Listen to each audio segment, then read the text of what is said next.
learned the truth at 17, that love was meant for beauty. It's really easy to compare yourself to others online, especially because it's so easy to alter images, and those images get out there, and you're really trying to compare yourself to something that doesn't exist, and that can be difficult. There are also a ton of fitness or weight loss ads I see a lot on social media, which really isn't great for someone recovering from an eating disorder. At 17 I learned the truth. Especially when we look at what people post on Snapchat and Instagram and Facebook. These are often images of, someone's perfect life and, perfect pictures. So when people look at these images, they maybe wish they could look like that. And we need to remember that a lot of these images are edited, that they're photoshopped or some sort of filter is used. So they don't always depict what's really going on in real life. It isn't all it seems. It's 17.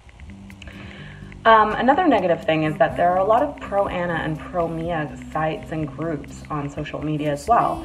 And these promote eating disorders. And for someone who's trying to recover from an eating disorder, these can really have a negative impact on them.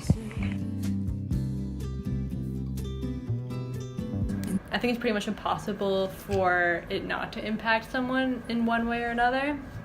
I know from personal experience in high school, I was anorexic, and I ended up with that eating disorder because partially of social media, because I wanted to look like girls who I thought were what I thought was attractive, which was actually just very skinny.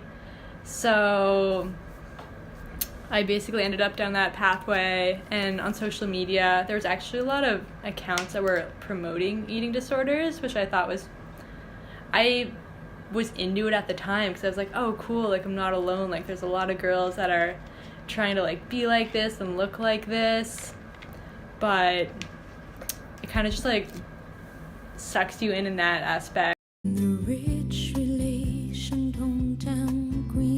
There are a ton of body advocates and activists out there who post wonderful things like inspirational quotes and messages, stories. They can also connect you to resources and support people going through the same thing. It may really support your image and confidence.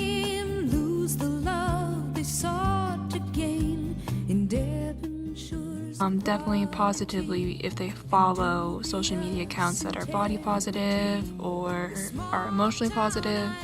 One example is such as Aerie, which is really, really good about posting body positive stuff. I had to learn like food is fuel and you need this and it's good for you and helps like build you up and makes you healthy.